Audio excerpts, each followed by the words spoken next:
ഡൽഹിയിൽ വിദ്യാർത്ഥി പ്രതിഷേധത്തിനെതിരെ ഉണ്ടായ പോലീസ് നടപടിയിൽ കേന്ദ്ര ആഭ്യന്തര മന്ത്രി അമിത്ഷാ മറുപടി പറയണമെന്ന ആവശ്യത്തിൽ ഉറച്ച പ്രതിപക്ഷം. മറുപടി ആവശ്യപ്പെട്ട് പാർലമെന്റിൽ പ്രതിഷേധം തുടരാനാണ് പ്രതിപക്ഷ തീരുമാനം. മറുപടി പറയാതെ മറ്റു ബില്ലുകളോട് സഹകരിക്കേണ്ടതില്ല എന്നൊരു നിലപാടിലാണ് പ്രതിപക്ഷം. ആന്റണി ജോർജുണ്ട് വിവരങ്ങളുമായി. ആന്റണി, എന്തായാലും കഴിഞ്ഞ ദിവസങ്ങളിൽ അടക്കം പ്രതിപക്ഷം സഭയിൽ ഉന്നയിച്ചതാണ് എന്തുകൊണ്ട് ആഭ്യന്തരമന്ത്രി അമിത്ഷാ സഭയിൽ എത്തുന്നില്ല എന്നൊരു ചോദ്യം. ഡൽഹിയിലുണ്ടായ പോലീസ് നടപടിയിൽ ആഭ്യന്തരമന്ത്രി തങ്ങളുടെ ചോദ്യങ്ങൾക്ക് ഉത്തരം പറയുന്നതുവരെ പ്രതിഷേധവുമായി മുന്നോട്ട് പോകാൻ തന്നെയാണോ പ്രതിപക്ഷ തീരുമാനം?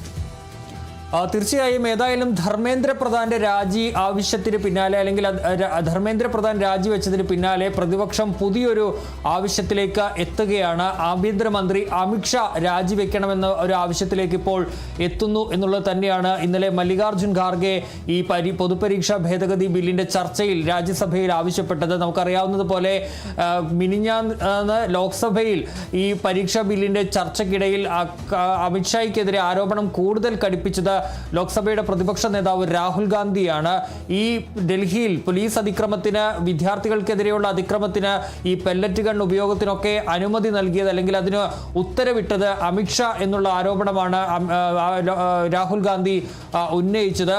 ഇതിൽ പ്രതിപക്ഷത്തിന്റെ ബഹളമടക്കം, പ്രതിപക്ഷത്തിനെതിരെ ഭരണപക്ഷം രംഗത്ത് വരികയും ചെയ്തിരുന്നു. അടിസ്ഥാനമില്ലാത്ത ആരോപണങ്ങൾ ഉന്നയിച്ചു എന്നുള്ള കാര്യം ചൂണ്ടിക്കാട്ടി. പക്ഷേ പ്രതിപക്ഷം ഇക്കാര്യത്തിൽ കൂടുതൽ കടുപ്പിക്കുന്നു എന്നുള്ളത് തന്നെയാണ് ഏറ്റവും പ്രധാനപ്പെട്ട കാര്യം. നമുക്കറിയാവുന്ന പോലെ കഴിഞ്ഞ കുറച്ച് ദിവസങ്ങളായി പാർലമെന്റിൽ ഈ വിദ്യാർത്ഥികൾക്ക് നേരെയുള്ള പോലീസ് നടപടിയിൽ ആഭ്യന്തരമന്ത്രി അമിത്ഷാ മറുപടി പറയണമെന്ന ആവശ്യം പ്രതിപക്ഷം ശക്തമായി തന്നെ ഉന്നയിക്കുന്നുണ്ട്. ഈ ആവശ്യം ഉന്നയിച്ചുകൊണ്ട് കഴിഞ്ഞ ദിവസങ്ങളിലെല്ലാം സഭാ സമ്മേളനം തടസ്സപ്പെടുന്ന സാഹചര്യവും ഉണ്ടായി. അതിന് പിന്നാലെയാണ് ഈ ചർച്ചയിൽ ആഭ്യന്തരമന്ത്രിക്കെതിരെ കൂടുതൽ ശക്തമായ ആരോപണങ്ങൾ രാഹുൽ ഗാന്ധി ഉന്നയിച്ചത്. അമിത്ഷായ്ക്ക് ലോക്സഭയിലേക്ക് വരാൻ ഭയമാണ് എന്നതടക്കം ചൂണ്ടിക്കാട്ടിയുള്ള വിമർശനമാണ് ഉന്നയിച്ചത്. ഇതുവരെയും അമിത്ഷാ സഭയിലേക്ക് എത്തിയിട്ടില്ല എന്നതൊരു ചൂണ്ടിക്കാട്ടിയാണ് രാഹുൽ ഗാന്ധി അടക്കം ആ ആരോപണം ഉന്നയിച്ചത്. ഇന്നലെ ഒരു പടി കൂടി കടന്ന് മല്ലികാർജ്ജുൻ ഖാർഗെ അത് കൂടുതൽ കടുപ്പിക്കുകയാണ് രാജ്യസഭയിൽ ചെയ്തത്. അമിത്ഷാ ഇതിന്റെ ഉത്തരവാദിത്വം ഏറ്റെടുത്ത് രാജിവെക്കണമെന്ന ആവശ്യം മല്ലികാർജ്ജുൻ ഖാർഗെയും ഉന്നയിച്ചു. അങ്ങനെ അമിത്ഷായ്ക്കെതിരെയുള്ള പ്രതിഷേധം കൂടുതൽ ശക്തമാക്കാൻ തന്നെയാണ് ഇപ്പോൾ പ്രതിപക്ഷത്തിന്റെ തീരുമാനം. ഇക്കാര്യത്തിൽ അമിത്ഷാ മറുപടി പറയണമെന്ന ആവശ്യം ഉന്നയിച്ചുകൊണ്ട് പ്രതിപക്ഷ പാർട്ടികൾ പ്രതിഷേധം തുടരും. ഇന്നും കഴിഞ്ഞ ദിവസങ്ങളിലേതുപോലെ തന്നെ സഭാ നടപടികൾ സ്തംഭിക്കാനുള്ള സാധ്യത തന്നെയാണ് നിലനിൽക്കുന്നത്.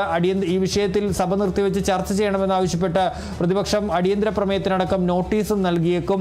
ഏതായാലും ഈ വിഷയത്തിൽ അതിശക്തമായ പ്രതിഷേധം തന്നെ പ്രതിപക്ഷം തുടരും. ഇന്ന് വർഷകാല സമ്മേളനം തുടങ്ങിയിട്ട് 10 ദിവസമാവുകയാണ്. 10 ദിവസവും ഈ പൊതുപരീക്ഷ നിയമ ഭേദഗതി ബില്ലിൽ ഒരു ചർച്ച നടന്നു എന്നതിനപ്പുറത്തേക്ക് പാർലമെന്റിന്റെ ഇരുസഭകളും സുഗമമായി നടക്കാൻ വേണ്ടി കഴിഞ്ഞിട്ടില്ല. പ്രതിപക്ഷത്തിന്റെ ശക്തമായ പ്രതിഷേധം തന്നെയാണ് ഈ ദിവസങ്ങളിലെല്ലാം തന്നെ അരങ്ങേറിയത്. പൊതുപരീക്ഷാ ഭേദഗതി ബില്ലും പിന്നീട് ചർച്ചയ്ക്കിടയിൽ പ്രതിപക്ഷവും ഭരണപക്ഷവും ഏറ്റുമുട്ടുകയും അവിടെയും പ്രതിപക്ഷമില്ലാതെ ബില്ല് പാസ്സാക്കുന്ന സാഹചര്യം ഉണ്ടായി. ഇന്നലെ രാജ്യസഭയിലും സമാനമായി തന്നെയുള്ള പ്രതിഷേധമാണ് അരങ്ങേറിയത്. ഏതായാലും ഇരുസഭകളിലും ഈ കഴിഞ്ഞ ദിവസങ്ങളിലേതുപോലെയുള്ള സാഹചര്യം തന്നെ ഇന്ന് ഉണ്ടാകുമെന്ന് തന്നെയാണ് നമുക്ക് മനസ്സിലാക്കാൻ കഴിയുന്ന കാര്യം. ഏതായാലും അമിത്ഷായുടെ മറുപടി അല്ലെങ്കിൽ പ്രസ്താവന എന്നതിനപ്പുറത്തേക്ക് ഒരു വിട്ടുവീഴ്ചയ്ക്കും പ്രതിപക്ഷം തയ്യാറാകില്ല എന്നുള്ളത് തന്നെയാണ് മനസ്സിലാക്കാൻ കഴിയുന്നത്.